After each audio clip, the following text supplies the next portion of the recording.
नमस्कार, मैं हूं आपके साथ नम्रता।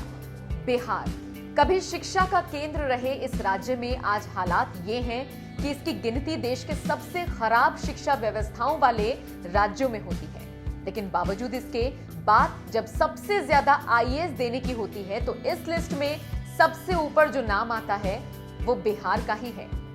जर्जर शिक्षा व्यवस्था के बावजूद बिहार से निकलने वाले आईएएस अफसर आज देश के कोने कोने में अपनी जिम्मेदारी निभा रहे हैं। इन्हीं आईएएस अफसरों में से एक नाम है सुमित कुमार का, जिन्हें खराब शिक्षा व्यवस्था की वजह से ही महज 8 साल की उम्र में अपना घर छोड़ना पड़ गया और जब वो लौटे तो आईएएस बनकर लौटे।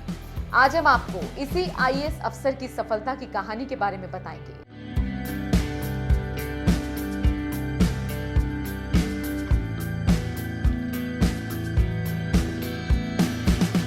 रुकावटें आती हैं सफलता की राहों में, ये कौन नहीं जानता।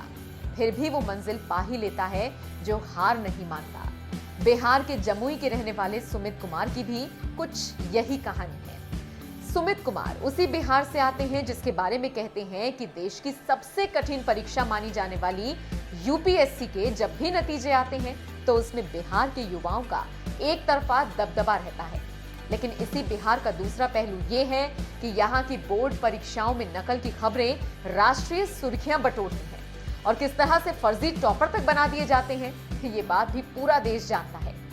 ऐसी शिक्षा व्यवस्था वाले राज्य में रह रहे सुशील कुमार वर्णवाल नाम का एक गरीब पिता सपना देखता है कि वो अपने बेटे को बड़ा अफसर बनाएगा, लेकिन इस सपने को पूरा करने के लिए उसे अपने ही राज्य की शिक्षा व्यवस्था पर भरोसा नहीं था और अपने बेटे को महज 8 साल की उम्र में घर से दूर भेज दिया। इतनी कम उम्र में ही सुमित कुमार ने अपने पिता के सपनों को पूरा करने के लिए घर छोड़ दिया और तेज तर्रार सुमित ने झारखंड के बोकारो से साल 2007 में हाई स्कूल, 2009 में इंटर की परीक्षा अच्छे अंकों से पास की। इसके बाद साल 2009 में ही उन्होंने पहली ही कोशिश में आईआईटी कानपुर से सामान्य वर्ग में 2678वीं रैंक हासिल की और इसी इंस्टीट्यूट से बीटेक की पढ़ाई की।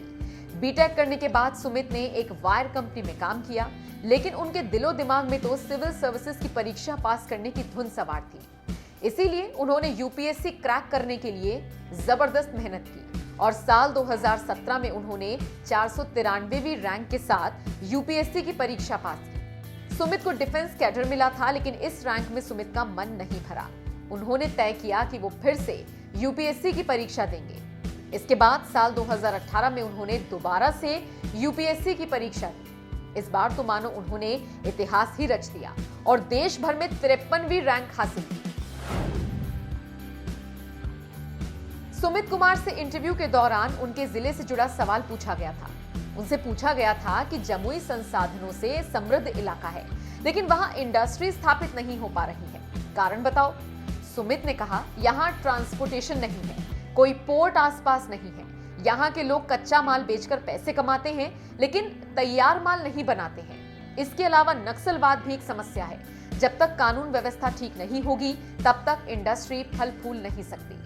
सुमित कुमार से आईएएस के इंटरव्यू में यह भी पूछा गया कि इनकम जनरेटिंग स्कीम और सामाजिक सुरक्षा स्कीम में क्या अंतर है, जिसके जवाब में सुमित कुमार ने कहा, इनकम जनरेटिंग स्कीम में व्यक्ति को स्किल देखकर कमाने और पेट भरने के काबिल बनाया जाता है, जबकि सामाजिक सुरक्षा स्कीम में व्यक्ति को सामाजिक रूप से सुरक्षा देते हैं। उनकी हेल्थ और पेंशन इसी में आती है। जब इसका एक एक उदाहरण उनसे पूछा गया तो उन्होंने कहा कि MNREGA scheme income generating scheme का उदाहरण है, जबकि सामाजिक सुरक्षा स्कीम का उदाहरण national old age pension scheme Ayushman Bharat है।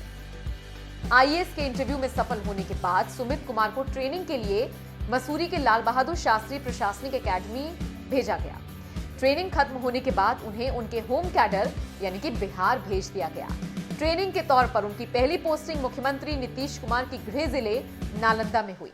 उन्हें नालंदा में एडीएम के पद पर नियुक्त किया गया। जब गांव को मिली सुमित के आईएएस बनने की खबर, सुमित बताते हैं कि उनके जीवन का सफर आसान नहीं रहा। महज 8 साल की उम्र में ही घर छोड़ दिया था। इसके बाद लगातार उस सपने के पीछे भागते रहे जिसको लेकर उन्होंने 8 साल की उम्र में घर छोड़ा था। सुमित का कहना है कि गांव में किसी ने नहीं सोचा था कि सुमित अब शहर से सीधा आईएएस अफसर बनकर ही गांव में वापस लौटेगा। लेकिन जब गांव में ये खबर फैली कि सुमित आईएएस अफसर बन गया है तो पूरा गांव मानो जश्न में डूब गया। सुमित अपनी सफलता का श्रेय अपने माता पिता को देते हैं, क्योंकि अगर वो बचपन में उनके लिए कड़ा फैसला ना लेते तो शायद आज ये दिन नहीं आता।